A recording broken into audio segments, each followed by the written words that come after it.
લો, પતિનું દિલ તોડીને કાકીએ તો ભત્રીજા સાથે જ લગ્ન કરી લીધા. ઉત્તર પ્રદેશના રામપુરથી અત્યંત ચોંકાવનારો કિસ્સો સામે આવ્યો છે, જ્યાં બેને પોતાના જ ભત્રીજા સાથે લગ્ન કરીને વિવાદ ઊભો કરી દીધો છે, જેનો વિડીયો અત્યારે સોશિયલ મીડિયામાં વાયરલ થઈ રહ્યો છે. તમને જાણીને નવાઈ લાગશે કે પતિ નૂરપાલને તો ખબર પણ નહોતી કે તેની પત્ની છેલ્લા 3 વર્ષથી તેના જ ભત્રીજા સાથે સંબંધ ધરાવે છે. આ તો ગામના લોકોએ જ્યારે આ સંબંધોની જાણ નૂરપાલને કરી ત્યારે આ રહસ્યનો પર્દાફાશ થયો અને પછી જ્યારે નૂરપાલે પોતાની પત્ની સાથે વાત કરી ત્યારે ચંચલે સ્પષ્ટ કહી દીધું કે તે હવે તેના પતિ સાથે નહીં પરંતુ ભત્રીજા સાથે જ રહેવા માંગે છે. અને પછી વિવાદ પોલીસ સ્ટેશન સુધી પહોંચ્યો, જ્યાં ચંચલે પહેલા તો તેના ભત્રીજા સામે બલાત્કારનો ખોટો કેસ દાખલ કરાવ્યો અને તેને ધમકી આપી કે જો તે તેની સાથે લગ્ન નહીં કરે તો તેને જેલ ભેગું થવું પડશે.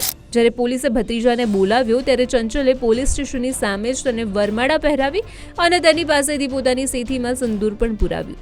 આમ પતિ નૂરપાલથી છૂટાછેડા લીધા વિના જ ચંચલે ભત્રીજા સાથે લગ્ન કરી લીધા અને આ ઘટનાથી દુઃખી થયેલા પતિ નૂરપાલે કહ્યું કે તેને હવે આ સંબંધોથી કોઈ જ લેવા દેવા નથી અને તે માત્ર શાંતિથી જીવવા માંગે છે. પણ બોલો, તમે શું કહેશો આવા કેસ વિશે?